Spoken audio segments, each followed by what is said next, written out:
Hey guys, it's Katie and welcome to the third to last ever episode of Create This Book 2. We got 4 more spectacular, exciting pages. Also, if you want to send me something like a letter or something you want me to show in a video, all you have to do is email me at the email in my description box and I will give you my P.O. Box address. Alright, let's get started.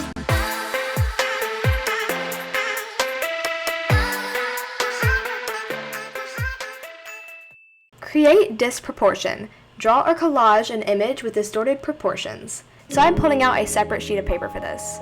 So here I go massaging the paper, doing something with the ruler, but you can't tell because it's out of focus. Doing something else with the ruler, which you can't tell because my head is covering the frame. So I'm doing some very professional cutting skills to get a paper that's exactly the size of the page, but I'm going to do it on a separate sheet of paper, not in the actual book. So there's that.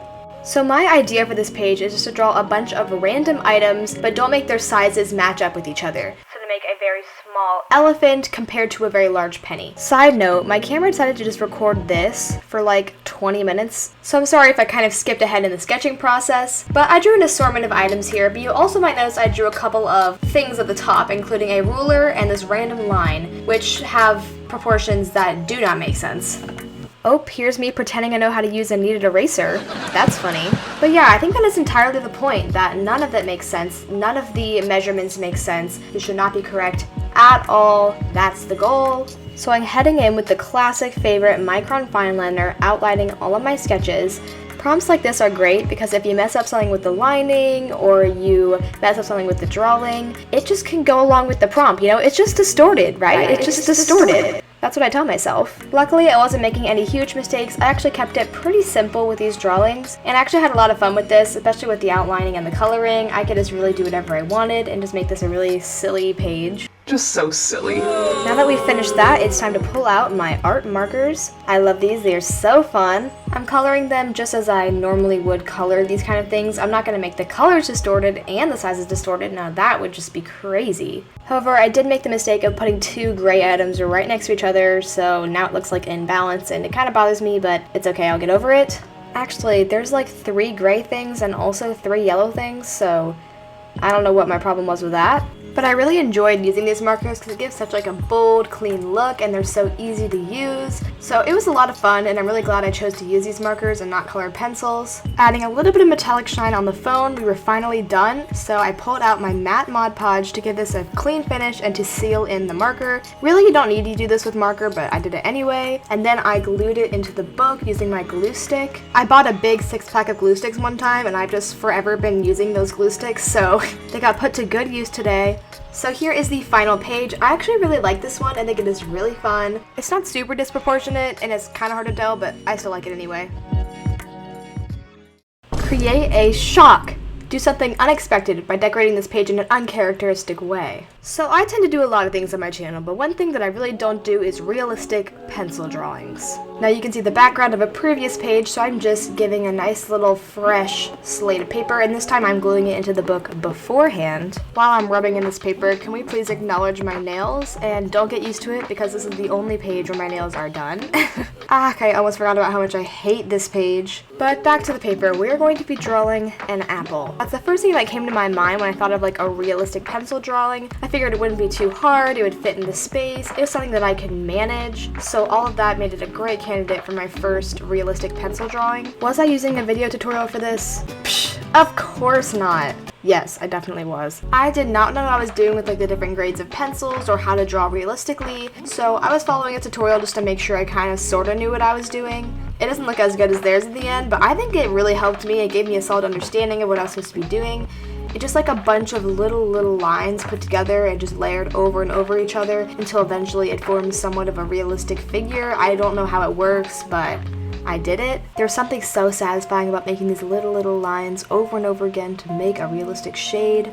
Oh, apples. This is unrelated, but I just really like apples. I like caramel apples, I like normal apples, I love all apples, I love apple pies, I love apple picking. It reminds me of fall, which I am looking forward to this year. Normally I'm not because it leads to winter and I hate winter. But this year I'm like, you know what? Fall is gonna be fun. I like Halloween, I like fall, I like pumpkins, I like apple picking. This is just gonna be a great time. Now I'm bringing in this blendy thingy, which I don't really know if I'm using properly, to smooth out all of my lines, and this really gave it a professional finished look. dog, and I'm actually very satisfied with how this worked, even if I wasn't using it right. I don't know. I don't even know what it's called. Let me look it up.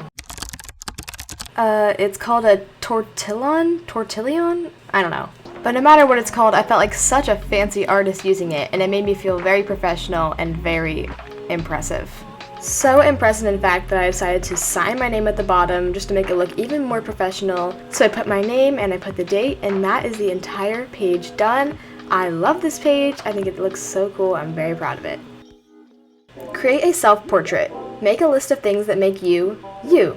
Right now I'm in an art class at school, and this is one of the drawings that I did for it. And I'm going to be drawing inspiration from this drawing in my art piece for this prompt. So my idea is I'm going to draw a little side profile in the side, and then I'm going to write all the things that make me me all around where the patterns were in my original sketch. But wait, what's that?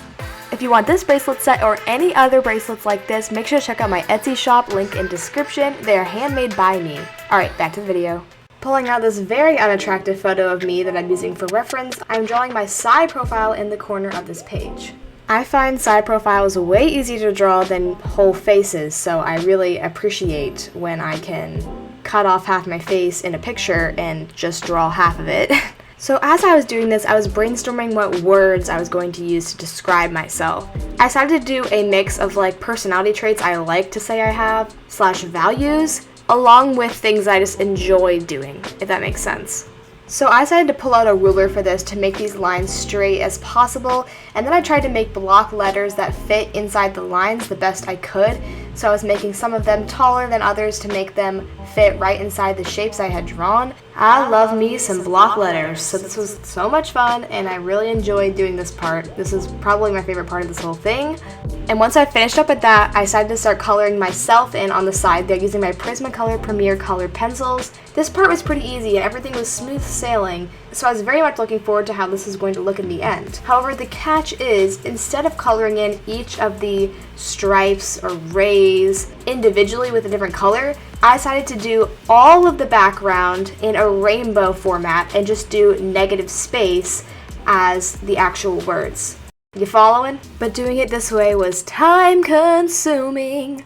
I think this took me at least 1, if not 2 hours to do, and it hurt so bad, it was so difficult, especially when the letters got so tiny. I was pressing so hard down, but oh my gosh, was it worth it? Look at how cool that looks. I love it. I can confidently say that this is one of, if not my favorite page I've ever done in my Create This Book 2. It is just so cool looking. I love the message, I love the rainbow, I love the drawing of me. I think it all came together so great. The negative space looks so cool, and it was definitely worth the time and torment. And I hope you like it as much as I do, because I'm in love with this page. Create color. Make different colors by mixing paint. Give each color a creative name. I have been looking forward to this page for such a long time. I saved it till pretty much the very end because I've just been so excited about this idea. So I am setting it in an art museum, and this person is pointing up at the art, showing it, super excited about it, and I drew a bunch of different picture frames around there which are going to hold the different colors. I am now going in with my Micron fine liner and just outlining the sketch. This part is pretty boring because it's just prep for the part that we are all waiting for, which is the actual mixing of the colors. So I was just really anxious to get done with this part so I could actually put the paint in the frames.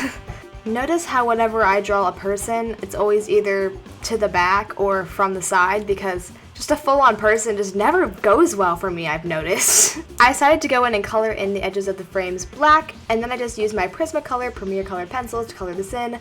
Blah blah blah, boring boring. Let's get to the exciting part, the paints. Once it was finally prepped and ready, I removed my book and brought in my paint palette. And then I brought in all of my acrylic paint things that I had lying around. Now this is not all the acrylic paint I have, but this is just what I had at the moment, and I didn't feel like going to the basement and getting all of it, so yeah. Let's mix. So starting off with color number 1, looks like we're starting off with a nice teal-y, and then we're adding some dark blue and a hint of yellow, and mixing together. And color 1 is this color, kind of an aquamarine green. And for color number 2, we're actually starting off with some yellow, and then we're adding a little bit of pink, a little bit of orange, and mixing that together. However, once I all mixed it, I realized I didn't like it that much. I wanted it to be lighter, so I added some light pink, and once I mixed that all the way through, I actually really like it. It's like a light orange yellow kind of color, really pretty. Color number 3, this one's super simple. We just start off with this dark forest green, add a little bit of this dark teal, and mix it together. I really like this one. Color number 4, we're starting off with this bright red and adding a little bit of brown, and you know what, why not, a little bit of yellow, make it look like a buckeye or something. Mix it together, gets this really cool brick color. Color 5 starts off a bit interesting. We're adding some yellow, but then we're adding some brown to it and mixing it together. I hated that. I decided it needed much more yellow, so I added the yellow and it got slightly better. I wanted to try to make a purple for color number 6, so I'm adding some red and I'm adding some blue and mixing it together. And then what I got was this really cool color, but I wanted to add a little bit more dark blue to really make it deeper, and I really like the result. Color 7, I decided to start off with that really light pink that I showed you guys earlier. And then from there, I added a little bit of red just to deepen it up, and then some more pink, so really I was just making, well, a pink, but I like it. For color 8, I decided I hadn't tried starting with black yet. So I started with black and then added a few different colors of green and mixed it up. But then it was still too dark, so I added a little bit of teal turquoise, and this is what I got. For color 9, I wanted something bright. So I started off with a nice bright red, added a nice bright orange, and mixed it together. And for the final color, color number 10, I wanted a green. So I started off with this neon green, which unfortunately created stew at first. And then I got the actual paint out and I added another color green and mixed it. I love this color. Here are all 10 colors together. Aren't they cool looking? Wasn't that fun? I loved making these colors, and now all I got to do was put them in the picture frames. I apologize for this jump cut that's about to happen. Yeah, so here is most of them already painted in. Unfortunately, my camera didn't record. I'm sorry. But I basically just put in a bunch of different shapes. It wasn't that hard. It probably took me like 5 or 10 minutes or something. But it was so fun, and I'm so glad I got all the colors in there. It really adds a little flair to the piece. And at the very last second, after I already put the Mod Podge on the page, I remembered I had to make the names. So I used my label maker, I typed up some names, and if you want to read them, you can by looking on this final page and seeing what the names are. I'm not going to go through and read them, but I think they're pretty funny and creative, although I did make them at like midnight, so yeah. Thank you guys so much for watching. Here's the shout out from the last video. Thanks so much for watching and commenting. To be a shout out next time, all you gotta do is comment down below. I will see you guys in my next video. Bye!